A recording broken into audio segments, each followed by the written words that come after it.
Warsaw to let him know that we're going live, but to join us as soon as he can, which we hope he will. But in the meantime, welcome to Talking Saratoga, a weekly, sometimes bi-weekly, podcast about the latest news, debate, and discussion in Saratoga Springs, a city that certainly does not suffer from a lack of opinions. I'm joined by my co-host, Dan Federici, and I hope to be joined soon by our other co-host, Adam Israel, who's over in Warsaw. But before, while we wait for him, rather, Dan and I just wanted to dive right in. It's been 2 weeks since we've met up with everybody. Last week was spring break. We were all in different places, so we're pumped to be back here today and to be going over so much that's happened over the last 2 weeks. Where do we want to begin, Dan? Because there's a lot to talk about. Yeah, that seems to be the police department seems to always have issues around it. The commissioner and so forth, and you have, as former commissioners, the immediate past commissioner, you've got a really good grip on these issues. Did you want to touch on those? Yeah, sure. I think what I've seen over the last 2 weeks in the police department is exactly what we predicted, and it's really sad. Yesterday there was another walkout, meaning a walkout is basically a ceremonial. Dan, you'd probably describe this better, but when someone's leaving the department, whether they're retiring or whether they're leaving maybe to go to another department, there's kind of a ceremonial moment where everyone lines up outside the police station and applauds and gives the person leaving kind of this kind of moment, a ceremonial moment of respect and whatnot. So there was a walkout yesterday for another Lieutenant Sean Briscoe, who's been with the department for years and years and years and is also leaving. So he is left. I know that one of our other lieutenants who has been involved in some of the headlines that the commissioner has made over the last couple of weeks, calling this lieutenant in particular inept or biased, he's not sure which, as it pertained to the lack of arrest with this, house party that we talked about a while ago. I don't anticipate that lieutenant coming back to the department. I also know that one of my personal favorite officers, Officer Kudaransky, he also left last week to go to the Glenville Police Department. And so the kind of hemorrhage of police officers that we have been talking about for the last couple of weeks, it's begun and it's bad. And you know as well as I do, Dan, in a month and a half, the craziness begins, and Yeah, I don't know how we're handling it.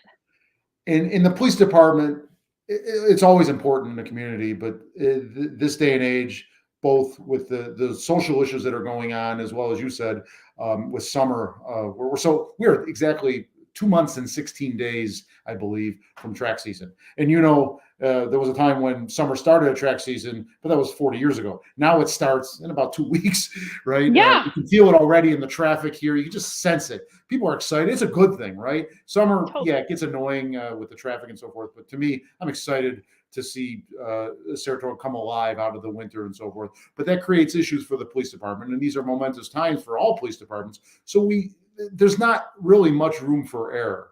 What I will say is, and I'll draw a parallel with what's happening with Ron Kim and his mayorality. Is that a correct word? Mayorship? I don't know, but I'm into it. I don't know. Okay. And I'll draw a parallel between the two of them. Ron, let's face it, he started off very uneven, just tripped a few times. And I'm not saying he's perfect, but he and I'm jumping a topic here, but he finally came full circle and hired Tony Izzo as city attorney. That was a good move. He righted, to a large degree, somewhat righted that ship anyway, regarding that hopefully will no longer be talked about every week, as we were talking about it, rightfully so. So he found some footing here.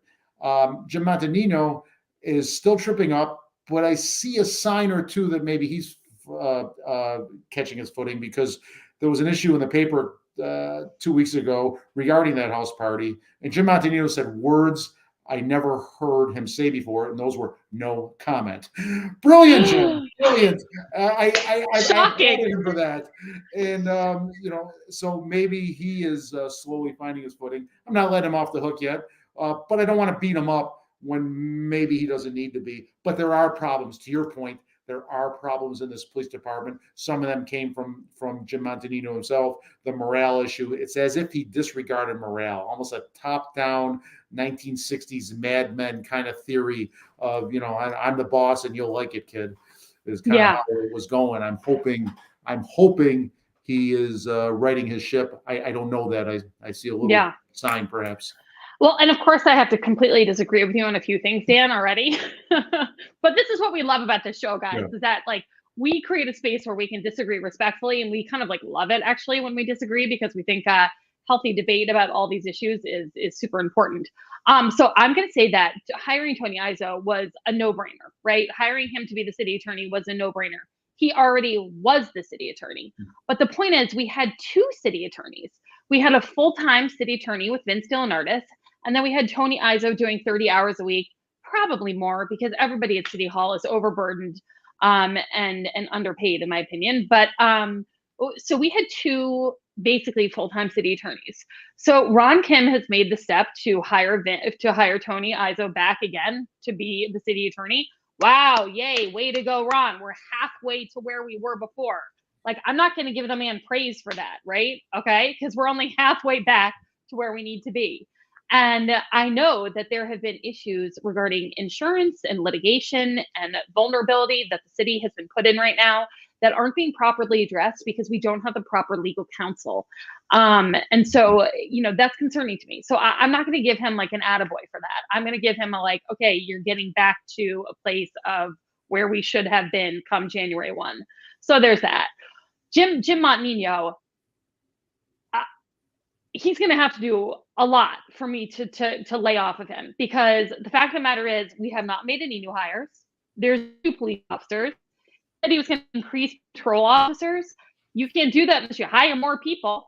I don't know about any more hires. Even if we did hire more people right now, they'd be going into the July Academy. And so we wouldn't see them at all. So all I see are people leaving the police department, no one coming in, and we're walking into what is going to be a very, very intense summer.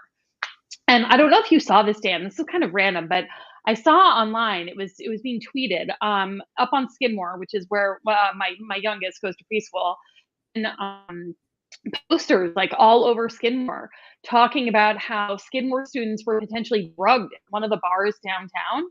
Did you see that? I did, and I'll let you. I won't ruin your momentum. I would like to follow up with that because I've got some issues with that. Yes. Go ahead. Yes. Actually, I don't want to be more specific because it was fairly specific about what bar maybe potentially, and I don't want to repeat that because I think that's just I'm just not going to go there. But it was just an alarming thing to see. It's not often that we see that publicized. Certainly, people are roofied, things are put in their drinks. I know that has happened from time to time. It happens everywhere, and it's always something people need to be careful of. But it just made me really uncomfortable to see that at Skidmore, and to see that could have potentially happened to a group of students. And again, already we're hardly into the bar season. So anyway, what were your thoughts on that? Well, on that issue, I first found out about that on Adam's "What's Going On Saratoga" Facebook page. It was not on any of the traditional news outlet. I immediately posted it on Saratoga Report. It was a good scoop. But Skidmore notified the campus community. I don't know if they notified the larger community, mainly city government, and maybe it was isolated. I don't know the details of this, but this took 2 or 3 days to come out, and I'd like to look into whether this should have come out more quickly, because there could be people that aren't Skidmore students or part of the Skidmore community. Yeah. This was a public bar. This was not on campus. This occurred. So I would just like to maybe follow up for next week's show, find out just what happened. Maybe they did notify the city police department or city hall, and maybe it went nowhere from there. I don't know, but I think that needs to be looked into. I have always been really impressed with the relationship between Skidmore police or security and like campus security and our police department. They've always had like a very functional, communicative relationship. So my hope would be that they inform the police department. But I also had the same kind of question. Like, to me, that's like maybe a broader notice to put out, even just in like a PSA form. Like, it doesn't have to be Yes. it doesn't have to have that same specificity about what bar potentially, but just like be aware that this could be Right. happening. It could be one individual just going around to different bars, and it's a really scary thing. I actually myself was roofied back in 2003. happily, like, nothing happened except for the fact that I was, like, blacked out in the hospital. There was no, I wasn't, like, assaulted, nothing happened, but someone put something in my drink, and luckily I was with girlfriends, but it was horrible. It was Mm. horrible. And, so anyway, that was a scary thing to see. But mostly I'm just deeply, deeply concerned about the safety of the community this summer. And I hope that Sheriff Zerlo will be as generous with his time and deputies as he was last summer, because really that's the only way we're going to get through this somewhat intact, in my opinion. Did you have any other thoughts, Dan, on how we're going to attack this season? Yeah, going back to that, and you and I, we should probably explain to some of the viewers. A lot of them know it, a few might not.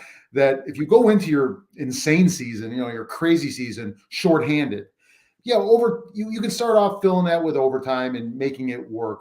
But by the time the Travers comes around, these police officers are exhausted, they're Yeah. demoralized, they're weary, they're maybe disgruntled because they're forced in for overtime.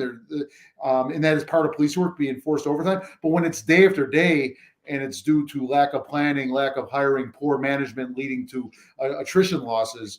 Because I'm not sure if you mentioned it. One of the attrition losses was to the town of Glenville. That's a lateral transfer. That's more of a sign than someone retiring. Someone retiring, maybe he or she's retiring because they want to get out because it's terrible, or maybe they said, "Hey, I planned all along to do 25 years, building a house in Florida. Goodbye." But a lateral transfer, unless he's from that town and his parents live there and so forth, that concerns me as much as anything. Because that's a young officer that Saratoga paid to train. I looked him up. He was well qualified. He had some Mm-hmm. additional training as a field training officer and so forth. So when you're losing that, that is a concern for me. And so again, yeah, you're forced to fill it with overtime. They're already shorthanded. They lose one Yeah. more. You're forced to fill it with overtime, which causes problems. Jim Montanino made a statement that 12-hour shifts causes weariness. There's some truth to that, but not to the level he states. But at the same time, he's not addressing the issue. Jim, what does a shorthanded police department do to weariness and exhaustion to these police officers on forced Yeah. overtime? Just a reminder to people that we're a city of 29,000 people. During track season, that number goes up to 75,000. 75,000. So that's huge. And that was a huge problem for us last summer, was just straight burnout. Yeah. People were getting burned out. And in July, they were burned out. So yeah, it makes me really nervous for the summer. And just on the issue of Officer Kudaransky, who went to Glenville, I had the pleasure of doing a ride along with him. I tried to do somewhat regular ride-alongs because it was one of the few opportunities that I had to sit with one of our patrol officers for an extended period of time and really talk to them and get a sense of what it was like to have, boots on the ground, what they were seeing, what they were experiencing. And, they would open up to me in ways that they weren't going to open up to me in, just in passing in City Hall. And Right. so Officer Kudaransky and I spent probably, I mean, I would always do overnights, and so we spent at least, 6 or 8 hours doing an overnight together. And I left thinking to myself, Officer Kudaransky is, if I was putting together the recipe of exactly the kind of local police officer I would want in Saratoga Springs, that would be him. Like, it would be him. He was incredible, from the way he described why he wanted to go into law enforcement, to his approach, to his demeanor, to the way I saw him interact with people. I mean, it was just really so compelling. And so I think that was just another reason why it was such a kind of punch in the gut to see him leave, because I don't blame him at all. I would be hard pressed to stay in a police department with the current administration as well. And so, I don't blame him for that at all. And I don't want to make people think that, but it was just such a huge loss for the department. But anyway, speaking of danger, this might sound ridiculous, and Dan, you've got to tell me if you agree with me or not on this, but I was reading about this agreement with CDTA that Mayor Kim has signed that is going to install electric scooters um, into where those bike share stations are. So, like, people might know in town, I think it was like sponsored by CDHP at one point. I'm not sure if it's still sponsored by CDHP, but there were bikes that you could take and you could use them, kind of like City Bike in the city, and then you could dock them back at one of the other stations. And I believe that you paid for it, although I'm not totally sure because I've never used one. Now they're going to introduce electric scooters along with these bikes. And I read that and I thought to myself, this is like the worst idea ever. And for a couple of reasons. One, They're incredibly dangerous. Even the person in the CDTA article that was describing it was like, if I didn't have a training on this, you step on it and your head is on the ground. Like they're tricky. They're not like a super easy scooter to ride on, because electric scooters just aren't in general. They're wobbly. They're not super stable. But also they ride in traffic. So if you're 18 or older, you can hop on one of these electric scooters and just drive right into Broadway traffic and, do whatever it is you need to do. But it just made me concerned about, like, who is this for? Like, are these for commuters? Because are these for people who are trying to get from point A to point B to get to work? Like, I don't think so. That doesn't really track to me. Are these for tourists? Do we want groups of tourists driving down Broadway or on any of the streets in Saratoga, which are already really precarious and full of traffic, on electric scooters, having no idea what they're doing? Uh, do we want people who are drinking at the bars, doing a bar crawl, hopping on a scooter and driving to their next bar? I think not. I think it's like a recipe for disaster. The only person I think it benefits are like dentists everywhere, because I think people are going to be knocking their teeth out right and left. But and then also, and this also sounds maybe a little silly, but the cost is 25 cents a minute. And while on its face, 25 cents a minute may not seem like a lot of money, that actually adds up. And by my like basic math, it's about $15 an hour is what I'm coming up with. And so that's not cheap. If you're using that to get from your home to your job because you don't have any other transportation, that's not going to be cheap. If you're with a group of people and you're here visiting, that's not going to be cheap. And so I'm just kind of like missing what this is for and why we would introduce it to Saratoga Springs. I don't think it's a great idea. But Dan, I would love to know if you agree or disagree, because maybe I am just way off on this. Well, I do know CDTA started it in the Schenectady, Troy, Albany last year. It was supposed to come to Saratoga last year. There were some hiccups. I don't know what they were, but they sounded like they're political in nature that stopped it from happening here last year. So CDTA does have a little bit of experience, at least in different communities, which admittedly are not Saratoga and don't have the uniqueness of Saratoga. But they at least come in, and I've seen them in other cities. So I would cautiously be intrigued by them. And I think what you told me is we need to get Jamie Casco or somebody from CDTA on here next week. I'd like to pose that to them, because you're right. There are bad accidents in Saratoga all summer long. Some are fatalities, right? Pedestrians, and this is essentially when you're on an electric item like that, you're almost a pedestrian. You're technically not, but it's the same danger type things. Where big car, small person on a motorcycle. I have a friend that rides a motorcycle. He says, "I ride like everyone's out to get me." But you point out that somebody getting on renting one of these may be intoxicated, may be young, maybe foolish, maybe just clueless, and not maybe high. I'm sorry. Maybe high. Yeah, that too. Okay, that too. Yes. I mean, well, there's so many. So I hope you end up not being correct. I hope if this goes on, this is successful. There are no major injuries. Because I'm admitting there will be injuries, but hopefully nothing major. I do like the program. I saw it when I went to the Preakness a couple of years ago. They had them in Baltimore, and but you make legitimate you bring up legitimate concerns that I don't know if they've been addressed. CDTA does seem to be well run. I'm not going to give them blanket approval. Everything they do is correct, because they have some flubs, but they do have some experience, at least in other capital region communities from last year. So they're not complete rookies at this. I guess my problem with CDTA is that what I hear from the community when I go into places like Stonequest, or when I go into areas where people are really relying on their bus service, is that they change the bus schedules kind of without publicizing it very well.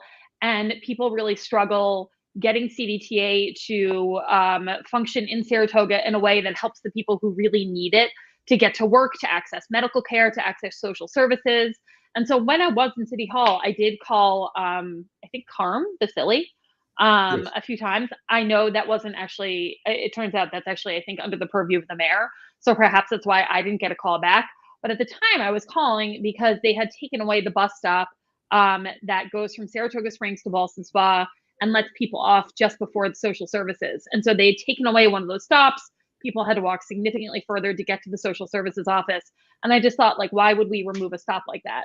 They also like cut down the amount of times they were going to Saratoga Hospital from 3 to 2. So if you're going to visit someone at the hospital, you were experiencing like an extremely long wait if you needed to get then picked up back by that bus. So my whole thing is like, electric scooters are all well and good. They generate some nice headlines. I don't think they're a great idea for this community. But what I'd like to see CDTA focus on is the core demographic that it's meant to help, which are not tourists. It's people who need transportation, who can't afford traditional transportation options. And so I wish CDTA would put more of a focus on that. Having said that, now I don't know if they're going to come on this podcast, Dan, but I think we definitely should reach out to them. I also just wanted to share a comment from Facebook because we do get live comments during this and we don't often share them, and we should. Chaz weighed in a few minutes ago and said, "What scares me is that the scooters can only be driven in the streets. And I just had a friend on the West Coast die because he was in a municipality with these scooters and they had the same rule." And that is obviously a tragedy that we want to avoid. And my apologies to Chaz that he knows someone that happened to, because that's awful. Anyhow, moving on from that, I know we have a lot of other things to discuss, Dan. For example, speaking of drinking and driving, there has been a proposal from Commissioner Moran to increase, basically make it legal in areas to consume alcohol outside on the streets, to close off streets and allow people to walk and mingle and be able to drink out of open beverages. That's kind of how I understand the proposal. And maybe I'm missing details. Is that what you understood it to be, generally speaking? I thought it was more of a kind of expand the footprint of restaurants and so forth out onto the sidewalks and streets. I didn't know it was a wide open container proposal. I thought it was more of an expansive thing of what the restaurants already have, and that's where John Kaufman's post earlier this week, or was it last week, said, "Hey, you need state approval for that." And right now, you do have some state approval up till July, but that may expire if the legislature or the governor does not take actions. And the city can't do it alone. Correct. And that is correct. It's the state has language in the SLA. The SLA has language currently right now that expires on July 7th. That gives all this expanded dining areas. It covers them under their current liquor licenses, whereas normally your liquor license only covers your business, and it's very specific in terms of where you can serve alcohol, where you can't. And so the state has to extend this language come July 7th. Excuse me, I'm wiping my nose. Sorry, guys. On a reusable mask because I have no freaking Kleenex. Ghetto. Anyway, so yes, the state has to expand this language on July 7th for these outdoor dining areas to continue to be able to serve alcohol, which is pretty crucial. But Dan, I think the update that I had read this week was that he wanted to encourage more like beer garden experiences. That's true. By shutting down roadways and opening them up to people milling and socializing and drinking. And I think like my instant reaction to reading that, and I don't want to sound like I'm just like completely against all these things. I think the expanded dining is awesome. I think it worked out well. I think it's a little bit unfair for some places because it's kind of like a pick and choose who's getting into who's not. That being said, I think it was, I did it with the accounts department and the public works department 2 years ago when we were in the pandemic. And so, I think it's a good thing, but I think having open container laws kind of go away outside in streets, whether it's a closed off area for a beer garden or just a festival in general, I think is just a bad idea because it actually takes away from the bars and restaurants revenue, because people are going to be far more likely to bring their own booze, throw it in a cup, drink it outside. And so not only is it a public safety issue, but it also, in my opinion, doesn't help the bars and restaurants, because why am I going to pay for a $13 cocktail if I can mix my own vodka lemonade, walk down the street and drink it out of a red Solo cup? Listen, you've got valid concerns and others that have criticized this. Let me give Dylan a little bit of a plug. Yeah. He seems to have some energy. He's trying things. Maybe they're wrong things. I don't know. I'm, the specifics may end up being poorly designed, but let's face it, what he's proposing and what ultimately occurs at the end will be two different things because of this process. Is the rest of the city council, the public, the establishment owners, and so forth. Yeah, is he probably reaching too far and maybe not considering all the ramifications? I believe that, but I do like Dylan's energy on the issue because let's face it, we are a tourist location. We don't want to just stay with the old way of thinking. Come up with some new ideas, and if they're bad, we'll there's people like you and me to point them out, as well as the bar owners and so forth. But I do like his energy. You know what? I'm going to agree with you on that. A do nothing commissioner is useless to us, and whether or not I like what he's doing or not, he's taking action. He's following through on the things he campaigned on, and so I totally do give him credit for that. Like I agree with you. You're right. He does have some really good energy, and I don't know if it's good energy, but he's got a lot of energy, and he's getting some things done. So what? Oh, you know what? One of the other ideas that not ideas, but one of the other things we wanted to talk about and we haven't gotten to, not to jump back to public safety again, but was the civilian review board was released. Jim Montanino had campaigned on putting together a civilian review board based on the police policy review, the collaborative rather, their recommendations. I think he said he was going to come out with this. Am I making this up, Jane? He was going to come out with it earlier on. I don't know when he promised. I'm getting all my dates mixed up. But he did finally release it, I think, last week. And Dan, I don't know if you had a chance to read it, but I would love your thoughts on it. A 6-page document. It's not very different from what was before, right? There were some tweaks and changes. I don't recall significant changes from the document you worked on. Yeah, I mean, I didn't see too many. I saw some things that I disagreed with. I mean, I just think the subpoena thing, asking for subpoena power, I think it's just going to be it's just going to trigger an automatic lawsuit from the PBA the same way we saw in Albany. Like that's exactly what happened in Albany. And so I just don't know why you would start with that in there. For those who haven't followed this issue of subpoena power, sorry, go ahead, Dan. Oh, yeah. So, yeah, there are. I have a lot of issues with it, whether it's the old document or the new document. That being one of them. The whole idea of this, and I'm not saying we should not have a civilian review board, but it's sort of put out there as a panacea that it's so important, and I don't know that it's that important when there are other issues. We talk about the staffing of the police department. What are we doing about diversity in the police department? I didn't see it when they did it with the fire department. They can have a plan to increase their diversity. I haven't heard anything about that. I think that does more for any issues in the community regarding police community relations than a civilian review board. It's sort of taken on a life of its own. Like once we're done with that, we've accomplished the world. And again, I'm not saying we shouldn't have one. I just don't think it's important. The importance that it's been placed upon it just seems overstated.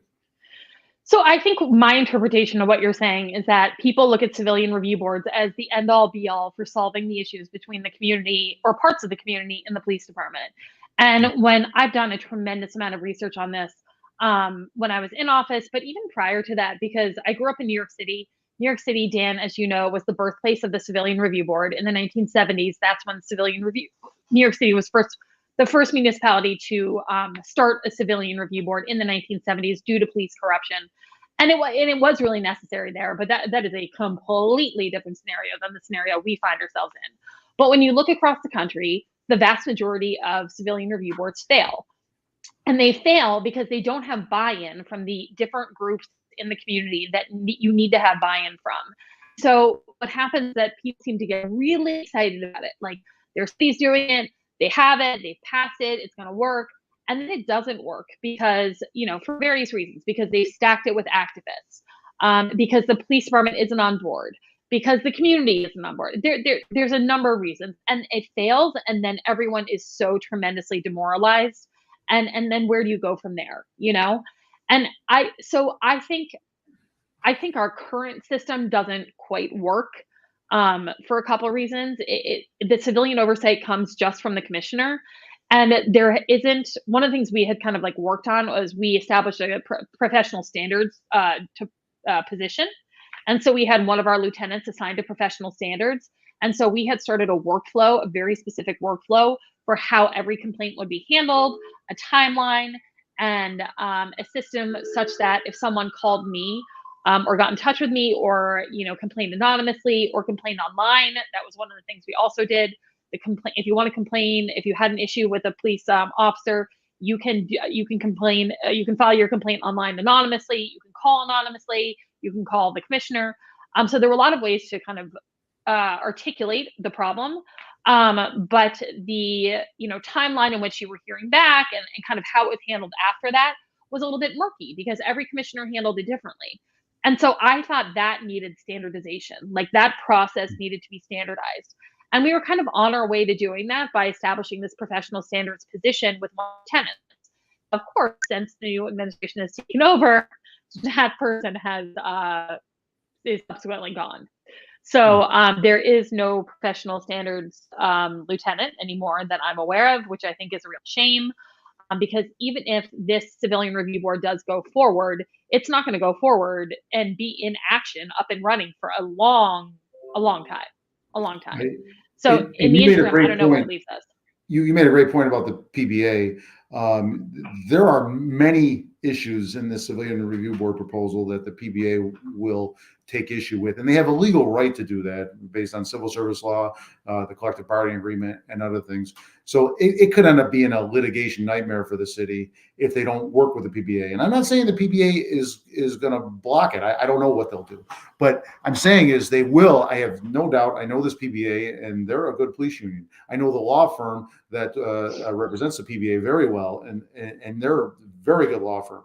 They're not just going to look the other way if the city is violating the Taylor law or other laws or the CBA on this. And there are a lot of flashpoints in that document that I noticed that I was like, oh boy, this could be a problem. And Jim Montanino came in with some experience in the courts. What is painfully obvious in the first few months is he has zero labor experience. Just, I'll say, I don't know this for a fact, but based on what the actions he's taken, I will say he has zero public sector labor law experience.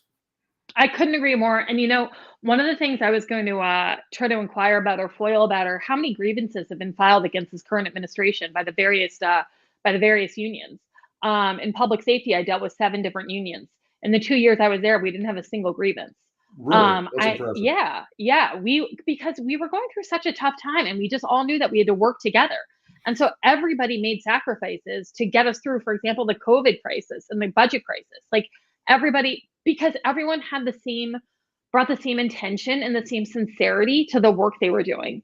And that's not what I'm seeing from this council. And I know that there have been grievances filed already with this council, which is really a shame, because labor relations are critically important to the running of our city. So I hate to see that.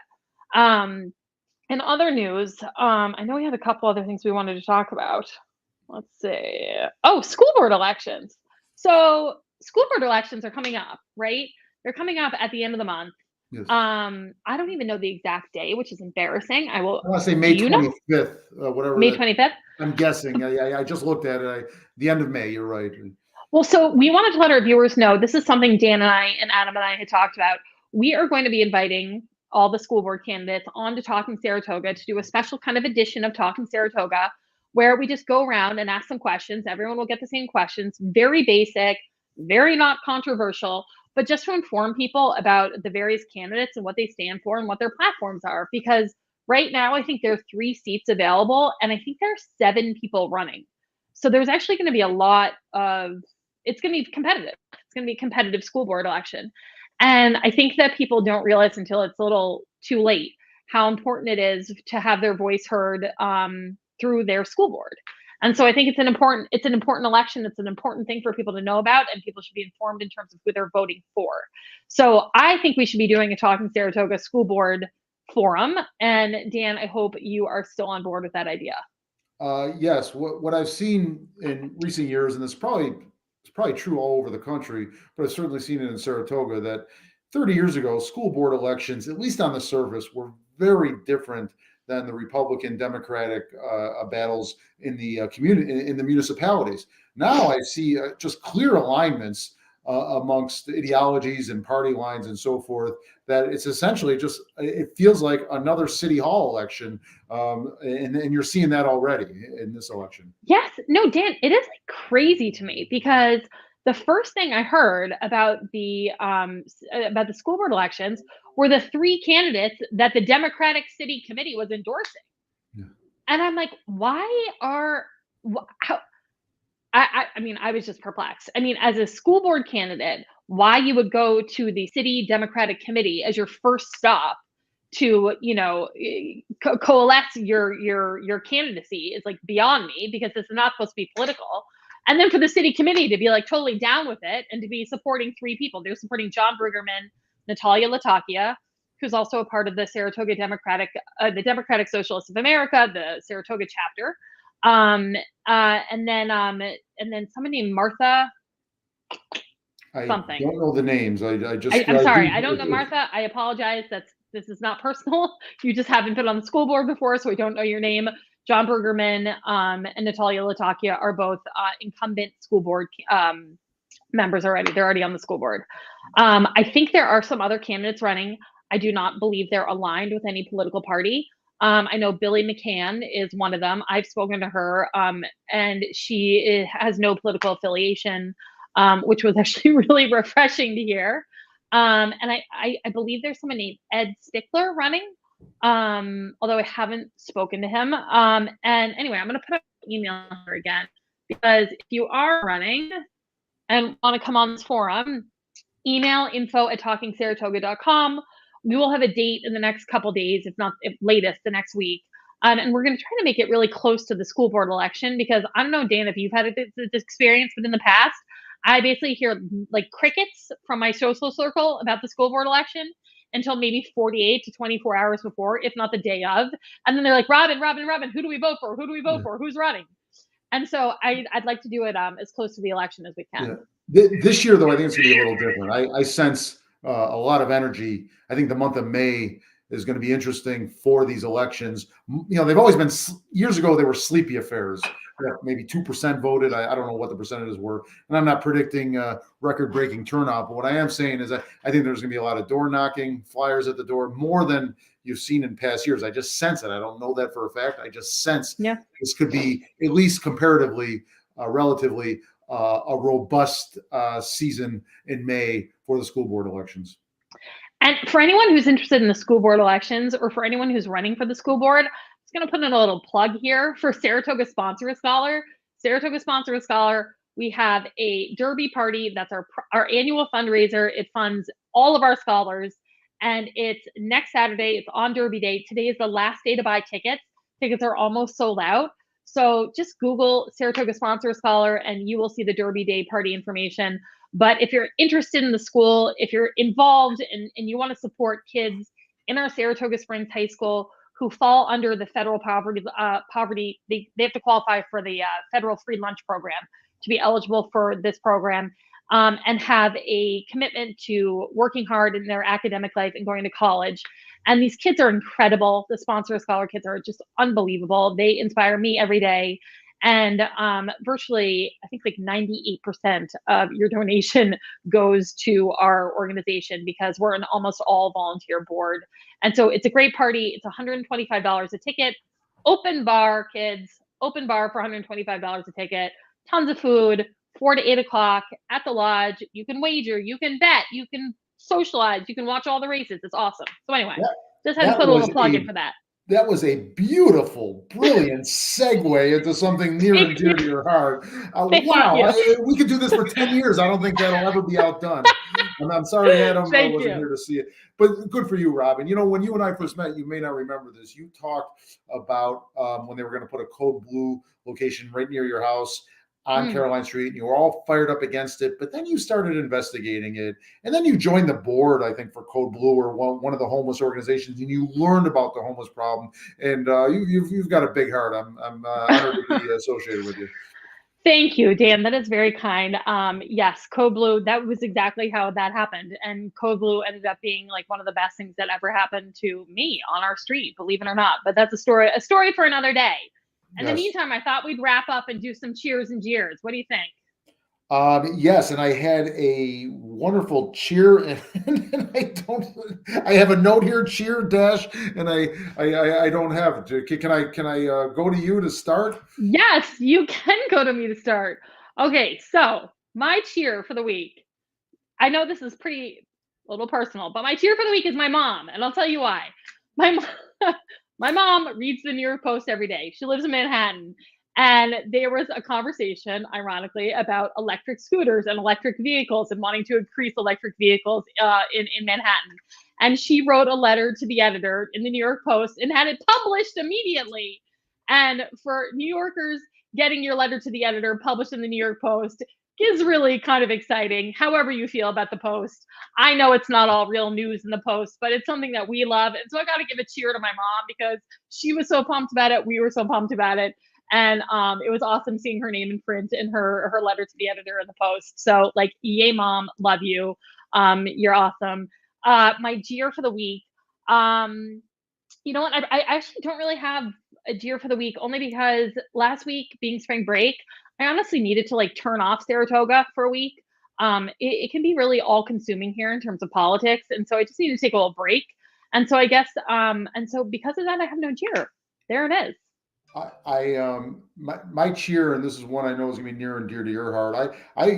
We criticize city council a lot, both individually and as a body.